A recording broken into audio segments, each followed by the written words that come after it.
I went from business to business to business cold calling, and lots of stuff happened in that nearly 10 years I was in this particular company, but I became the top selling salesperson in the industry, never mind our company, but in the industry across the United States. And by myself, signed the papers, bought my first house as a single woman. But the highlight was meeting my husband. I met him at 47, he was 52.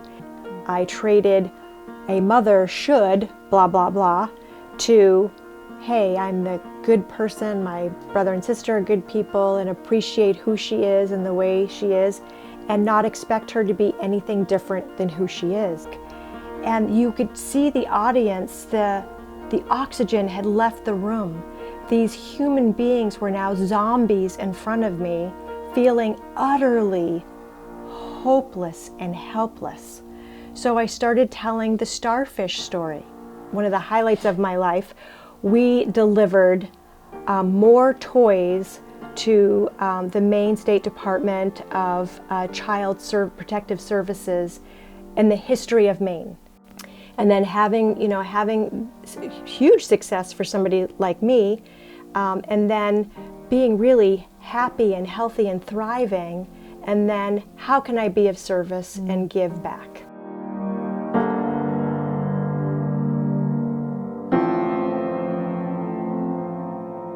And so now the lady at the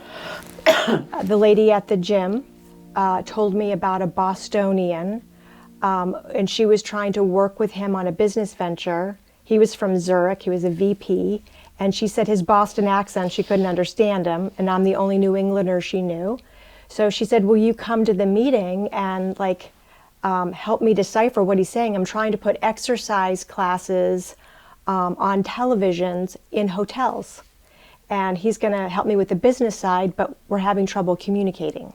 And I said, sure, I'll go. Total God job. He and another guy had created a company, and they had just created the company. They hadn't hired their first salesperson yet. I meet the two of them, and I'm trying to help with this conversation. And he said, I would like to hire you. And I said, well, I'm taking classes to be a Unity minister, sales, God, the two don't seem to match.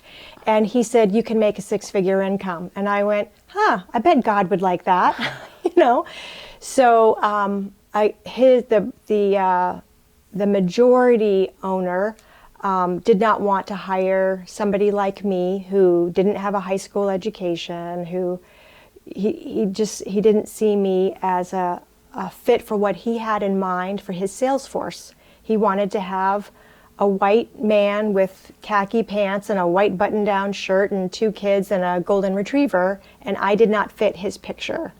And Bruce said, you cannot buy what she has innately with her ability with people. We need to give her a chance. And the guy said, if you want to give her a chance, that's fine, 100% commission. I'm not going to give her a penny. Good luck. And so I was given an opportunity, and if it had been a man who was given a lead, they would say, way to get that lead. And my first sale was I got a lead. Somebody told me about a company. I presented, I closed the deal, and the other owner was like, you were given a lead. So I said, fuck all of you, and I hopped in my little Honda Prelude, and I went from business to business to business cold calling, and lots of stuff happened in that nearly 10 years I was in this particular company, but I became the top selling salesperson in the industry, never mind our company, but in the industry across the United States. So my take-home pay was over $12,000 a month, and which was in the 80s. That's in the 80s. extraordinary. That was crazy. So I was in my 30s, and Bruce, the minority owner that gave me the opportunity, recently divorced, Scorpio. So I immediately I'm in a relationship with him, and I was attracted to him, and I did want to be in a relationship with him, and his family didn't like me is a theme. Is a theme. So together, he and I built this company, and it was huge. And so one of the clients that I sold to as an independent contractor was a huge trucking organization called Travel Centers of America. They had 579 locations, and you had sort of like a 401k. You sell to the company, and then you have to sell to the employees. Yeah. And I signed on all 579 locations, and I visited and enrolled my sign-on was about 78% of all of the technicians, and I'd visited every single shop 3 times across the country. So I would be on the road for 3 weeks, home for 1 week, enrolling for 3 weeks, home for 1 week, and I did that for almost 10 years. And during that time, my daughter started to get better, and then she wanted to spend time with her. She was invited to Thanksgiving, and you know that side of the family treated my daughter as if she killed somebody in the family. They ostracized her. No Christmas, she's a child, no Christmas presents, no birthday presents, no acknowledgement for a year and a half. It was so hard on her. And then and I'm building my business, the sales business, and then she sort of took a turn for the work. They invited her for Thanksgiving, and I said, sure, your dad can't see you alone, and of course, you can see them hoping that they would be nice to her, and she would, because it's just me. And I feel like more family would be better for her, although I'm not happy with the way they're treating her. I agree to let her go for Thanksgiving. She comes back from Thanksgiving, and now she's regularly trying to kill herself, which she hadn't done before. Well, come to find out, the father-in-law that had been making sexual advances to me touched her. He was sexually inappropriate with her. And rather than tell the police and have him arrested and all the stuff she'd already been through with her dad, she just felt like it'd be better if she died. And that way, everything would just be better. So it took a year not knowing when I came home from work if she was going to be alive or dead, or just crazy. But everything I had been through, I was able to get her the help that she needed, and we did. How old was she during that time when she was trying to hurt herself? Okay. 14. Yeah, it was a very difficult time for us. So so she's getting better now. I'm gone a lot now. She's doing good. I'm traveling. Everything is going really well, and I'm getting to have some amazing experiences. Again, therapeutically, I'm continuing my self-growth and my self-help. I'm listening to Tony Robbins all the time. I'm white-knuckling, I'm still having significant panic attacks, and I'm talking to myself, okay, just get on the plane. You're not going to throw yourself out of the emergency exit. It's okay, and breathing and just amazing. And I never missed an appointment. So almost 10 years, even sometimes getting food poisoning, I still went to every single appointment. And I really felt like our secretary was a little too close to my boyfriend. And for my 40th birthday, we went to Jamaica, and I said, if she really is just our secretary and she's making all these mistakes on my flights and my schedule, let's fire her. He said no, and I knew that there was more to the story. And I was looking to buy a house. And remember I told you about my Uncle Ray, and he was living in a certain house that on my property. And they went to jail. In Maine, right? In Maine. Yes. And the trust had sold the campground. And when I was with Bruce during the sales thing, I would go to Maine, and I found out that the lady who owned my old house was Alan Alda's daughter, Elizabeth, and she would rent it out because she wasn't there most of the time.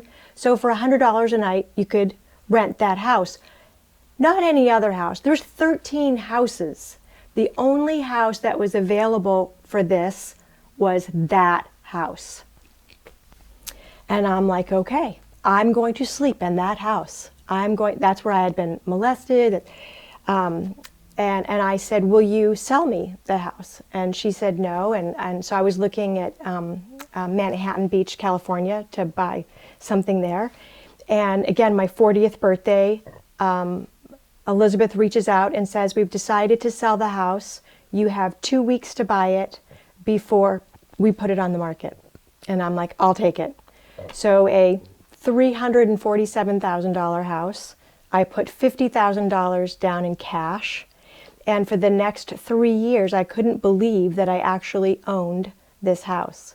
So I bought back a piece of my childhood property, ended my relationship with Bruce, packed up my Toyota Highlander, and all the way from Kansas to Maine, I saw clients, trucking stop clients, all the way, and by myself, signed the papers, bought my first house as a single woman, and was making all that money in commission that I had earned.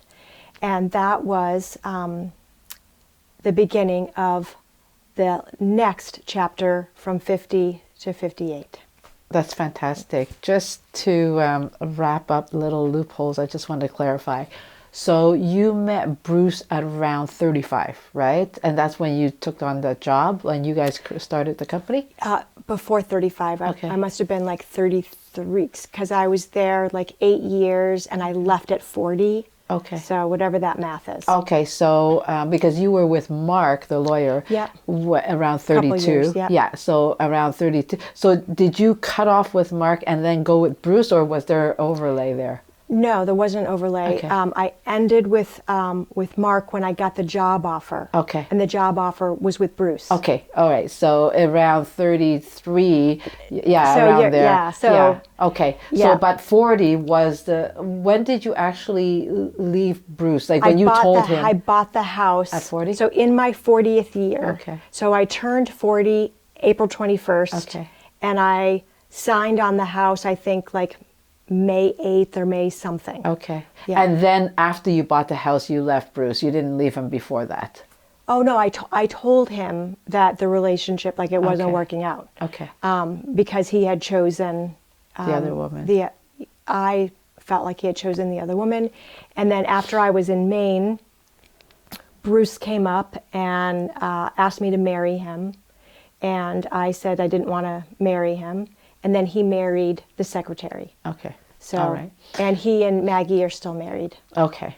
So after you walked away from, what age were you when you walked away from that job, from the high-paying, successful job that you were in? I was, so it was 2002, I think, when I bought the house. Okay. So there were a couple of years that I was still working, but the job wasn't satisfying to me anymore. I would be gone when the leaves started to change, and then I would come back and the leaves had dropped. And I was like, this isn't, and then the majority owner of the business thought, if somebody like me could be so successful, then how much more successful could a man be? So, so they had hired a few years before I had left, 3 or 5 years before I had left. They had, the majority owner hired someone, and it was a white man with khaki pants and a button-down shirt and 2 kids and a dog. And they gave him a salary, I think, of $150,000 a year, plus benefits, plus reimbursement on expenses. I had none of that. And in the 3 years that they had him, please ask me how many sales he closed. Just How ask many? me. How many did he close? 0. That's crazy. 0. Yeah. So,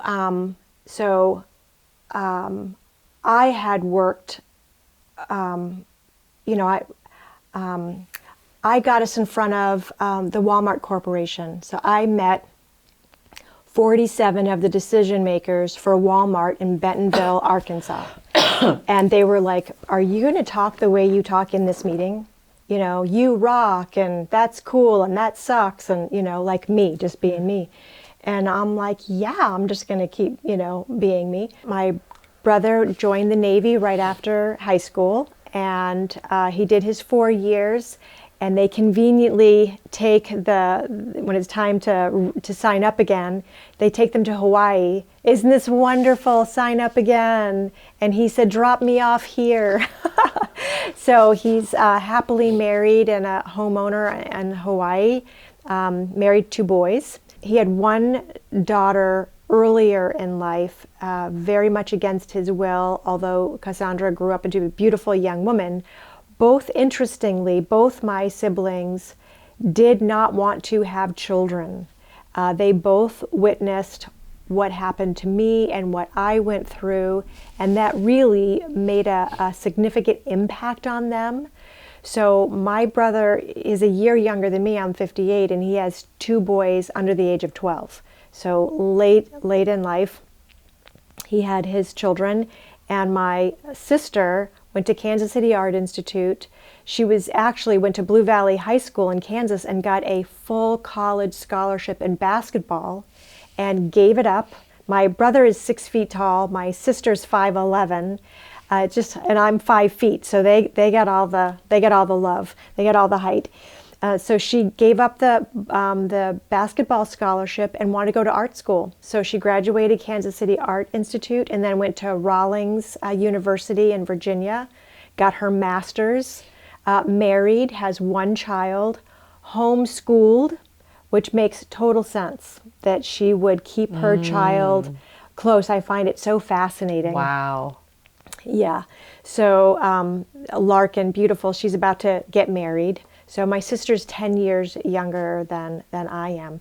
So they're both happy and successful and good relationships and great parents, and they're doing really wonderful. And when I was in Maine, I bought some property to use as an investment that I would develop over time. And when I left the company, so that was like, I don't know, 2005 or whatever it was, the market really started to crash. And so I got odds and end jobs, but not really a career job. I really didn't know how to monetize, again, because I didn't know how to monetize my experience with a career job. So I just took some consulting jobs, different things, and I had my investment property, and I developed it so I could sell 1 lot and then wait a few years and sell another lot. I also found that I could rent my house out for $3,000 a week. So during the peak season in the summer, I could do that. I could, do other things. I dated throughout that time, but the highlight was meeting my husband. I met him at 47. He was 52. And I did take care of my mom during that time. Just to back up for a second, before I met Charlie, my mom was diagnosed with stage 4 cancer of the tongue, throat, and neck. And I moved my mom in and took care of her round the clock. We did a port cath, we did a feeding tube.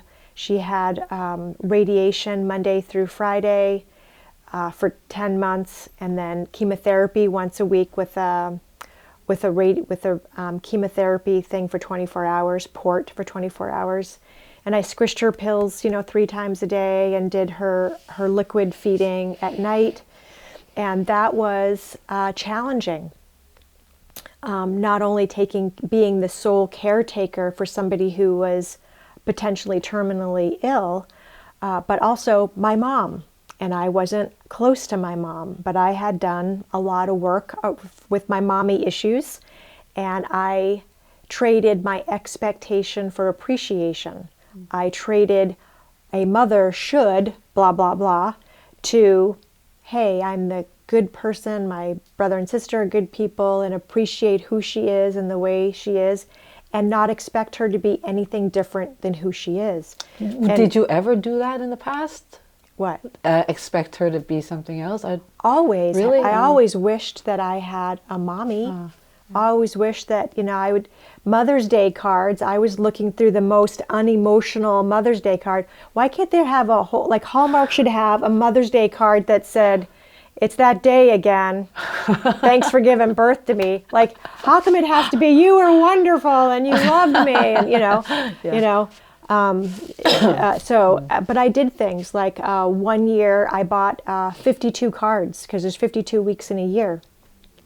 And I addressed each one, stamped each one, and then I would write something that my mom did. Thank you for allowing me to have a parakeet. I love animals.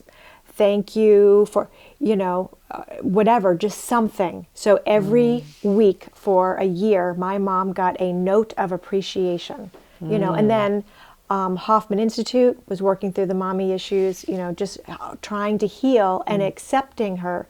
She didn't change, I did. My appreciation, acceptance for her. And so now she's, at my house.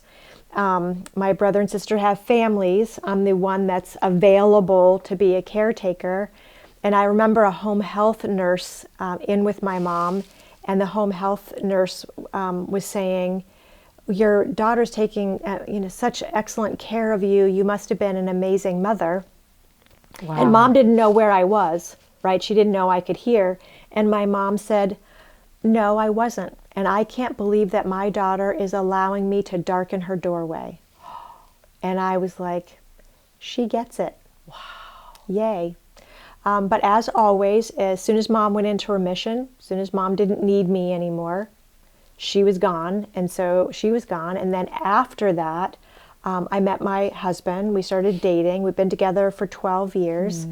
And his business was struggling when we first met, and so I had the availability to jump in and be a part of his team and help him, and we had such fun together. He was an amazing guy, reminded me of the good parts of my dad, and I wanted to volunteer. I was almost 50, I was 47 when I met Charlie. We were together maybe a year or two, something like that, when I had the opportunity to do some volunteer work. I was doing bodybuilding, so I had done marathon level races, I had done races, I had done triathlons, just the sprint, just the small triathlons.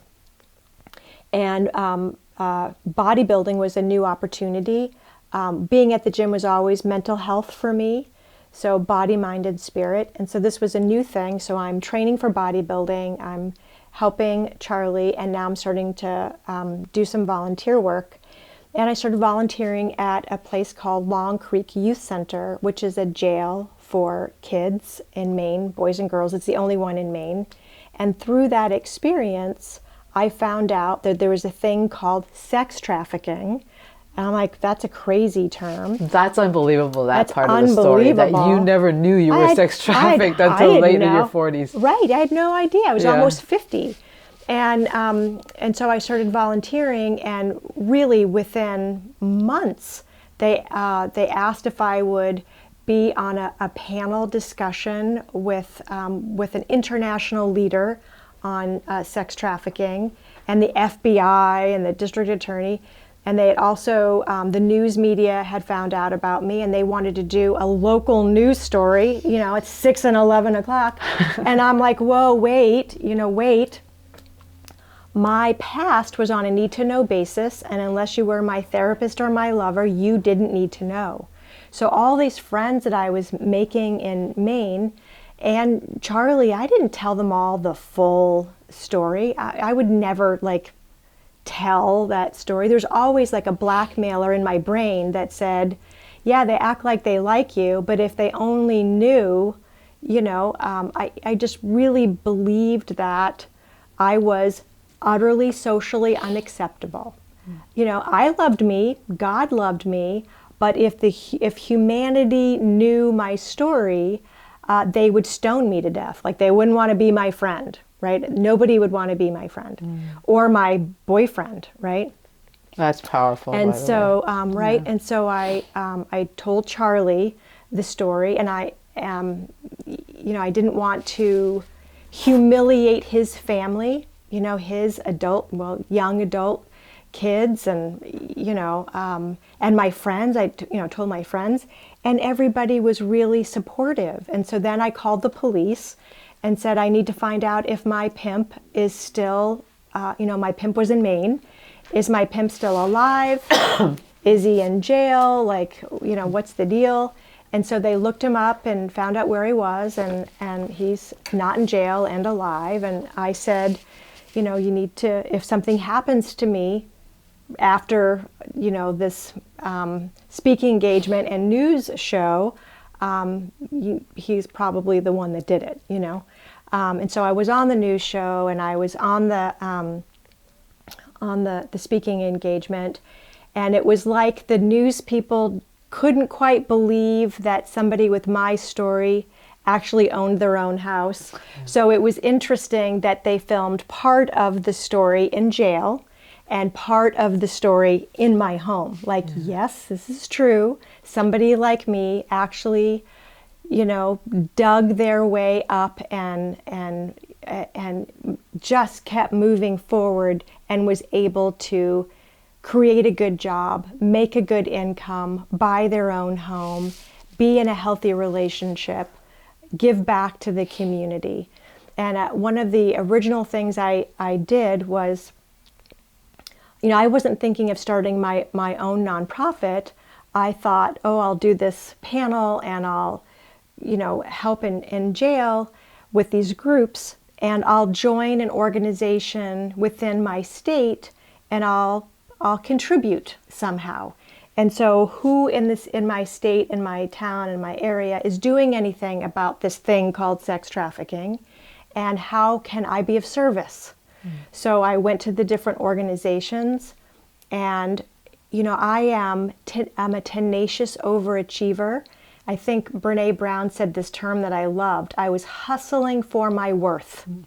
I had to prove my worth. I had to do more for my friends. I had to always be more, do more, because I felt like I was lacking in so much of me.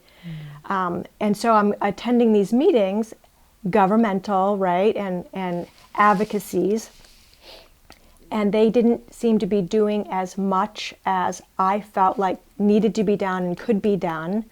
So I had hare energy and they had tortoise energy, and it just wasn't a good mix. And I really felt like survivors were a token. It's like they wanted to be able to say, we have survivors at our table, but please, survivors, don't say anything, don't do anything. We're not going to financially support you. We're not going to make you feel wanted or needed.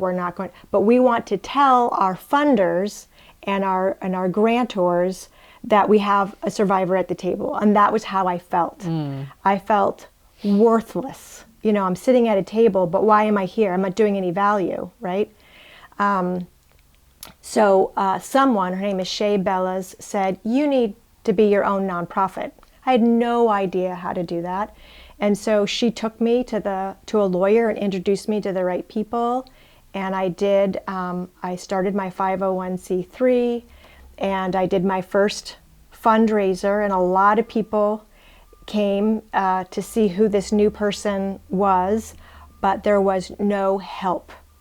And I had an expectation that it would be kumbaya and we would all help each other. And what I learned was, not only in my area, but many places, there's competition instead of collaboration. And I'm like, I'm not going after your funding. I'm not a competitor. We need to collaborate for the greater good. And I chased that, and it was met with resistance. It was met with, how can you be an advocate for sex trafficking and child sexual abuse prevention and put pictures of yourself on social media, high heels, a bikini, and a trophy in your hand?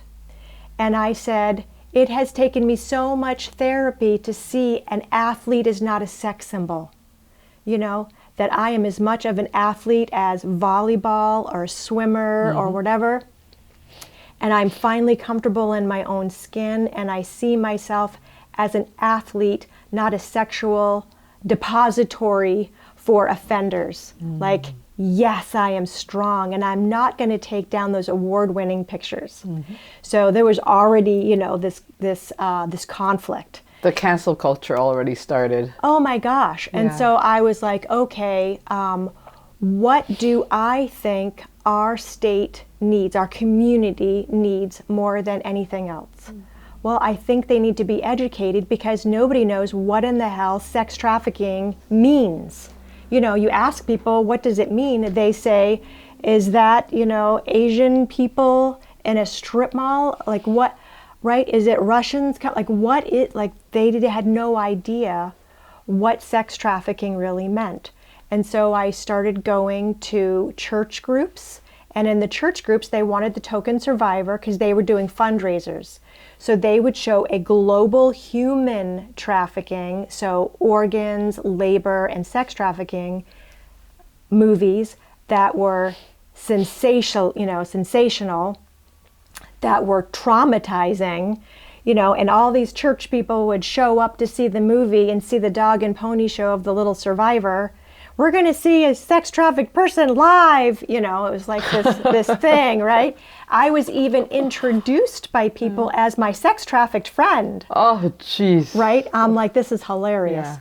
So I would go to these groups, and the church would show the film. Then they would turn the lights on, and there would be like someone from the Homeland Security, and there'd be me to talk. And you could see the audience, the oxygen had left the room.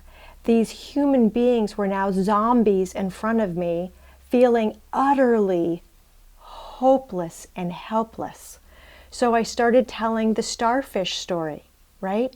About the little girl who was visiting her grandmother on the beach, and there had been an astronomical high tide and a full moon, and the beach was littered with starfish. And this little girl, her grandmother was making breakfast, and the little girl is out on the beach picking up a starfish and throwing it in the water. And I imagined her like Pippi Longstocking, picking up a starfish and throwing it in the water. And some of them were so tiny they could fit on the tip of her finger and bigger than her hand. And this beach walker comes by, and he says, honey, this is beyond what you can help. This is hopeless. It doesn't matter. Go have breakfast with your grandmother. When the high tide comes, it'll wash the dead starfish away. It doesn't matter, just go.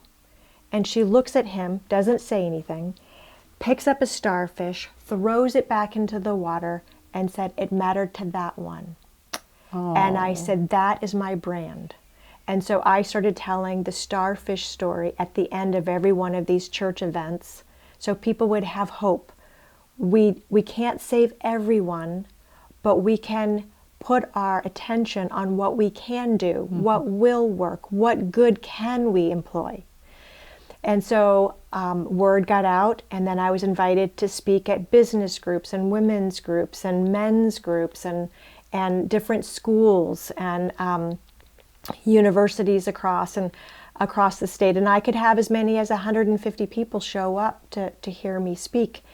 And I would try sometimes not to tell my own personal trauma story, and people would be upset. No, we want to hear. So I had to learn how, and I said, okay, how can I educate even more people?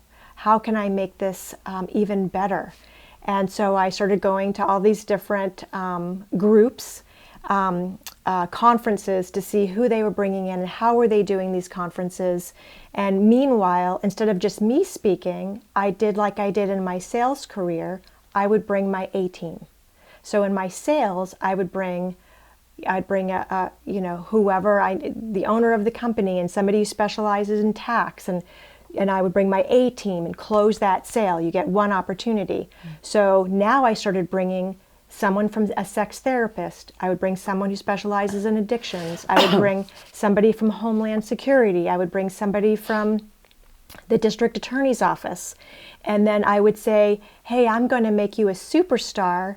Why, instead of just a few people from your organization, you have numerous locations. How about the president of every one of your locations?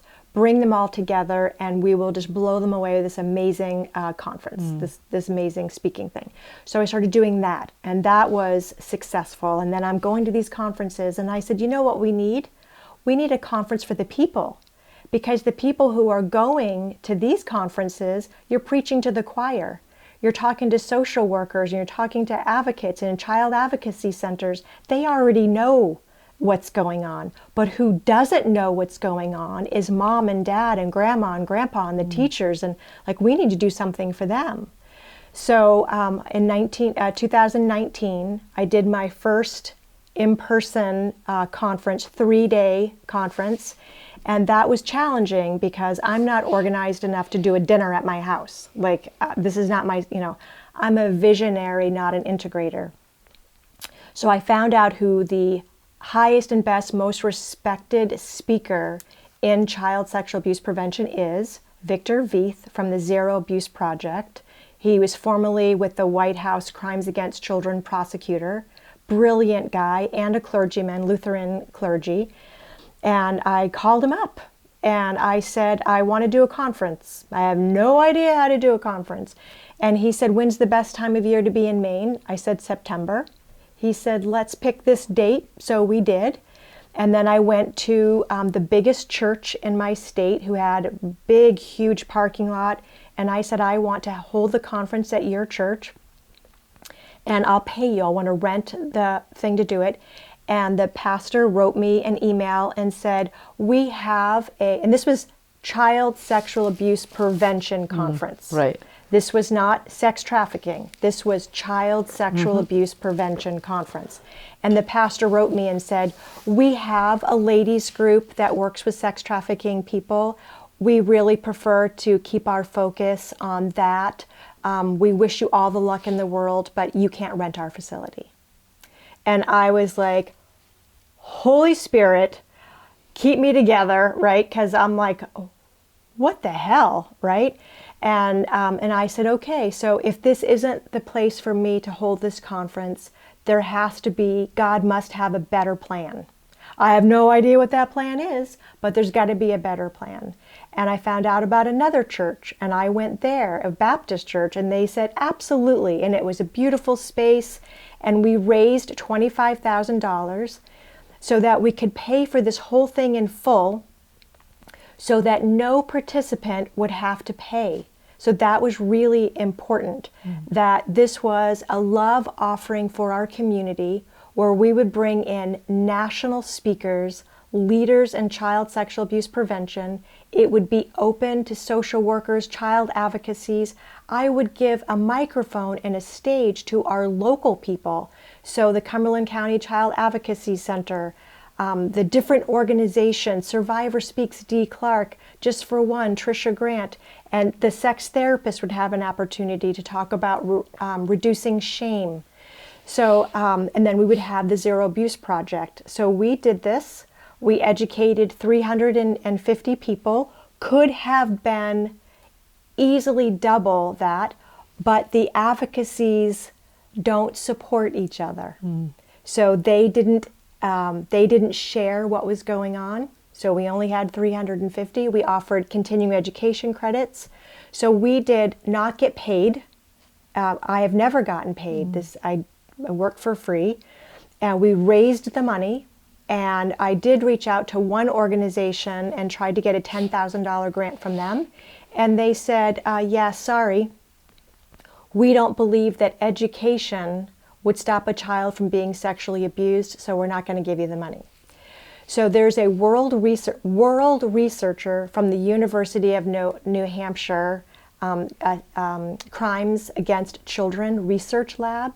So scholastically, anything regarding perversion against children this comes from this place. Dr. David Finkelhor, he's amazing.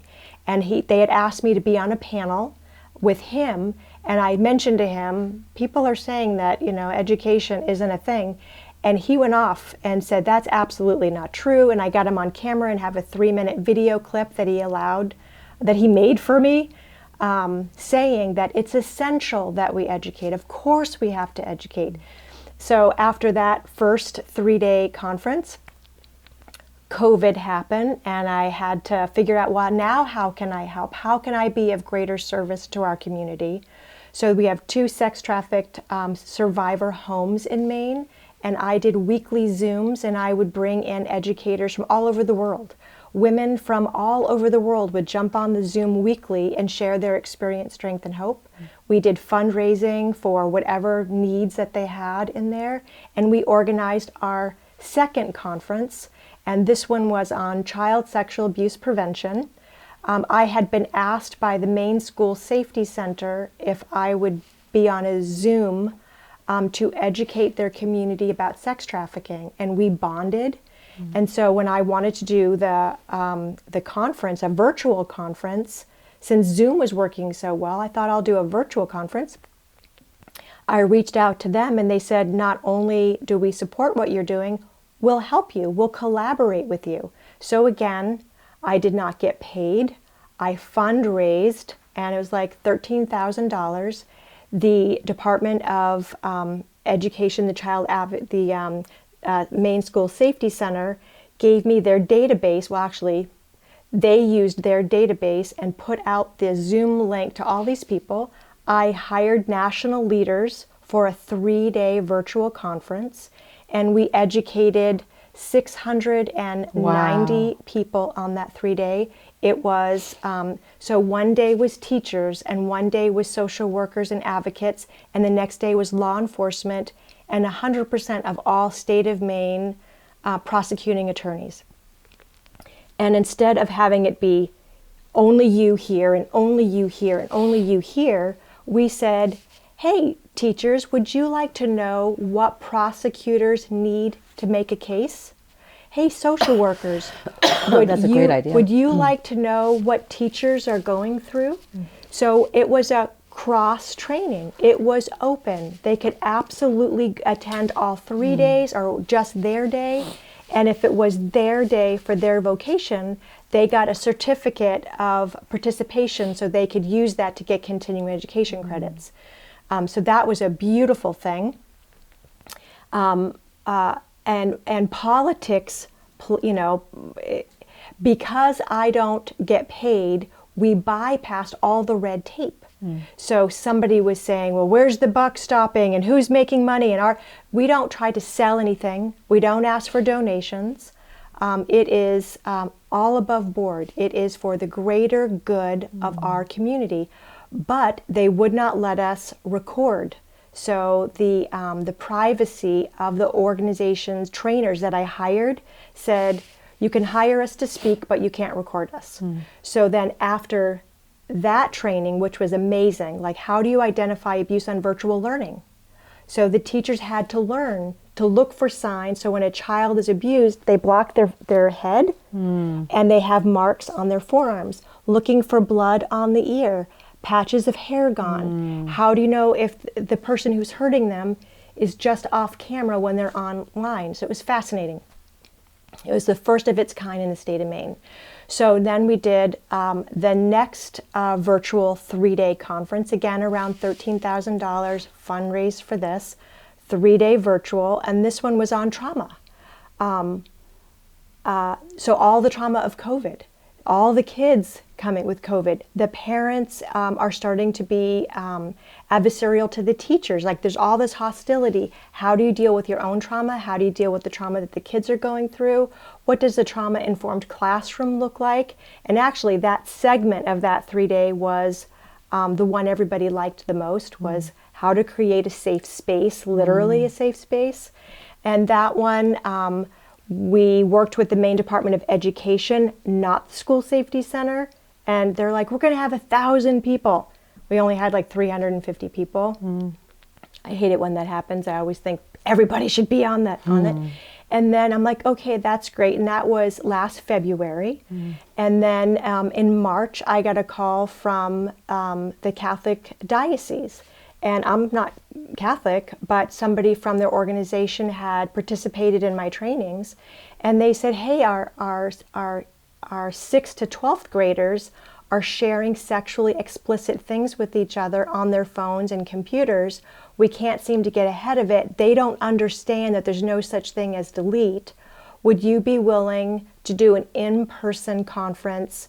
We've got about 12 schools across Maine. Would you educate the students and then maybe another day for the teachers and parents and staff? Because we don't understand technology and we need some help. So I called my friends at the Maine School Safety Center and I said, what's going on in the Maine public schools?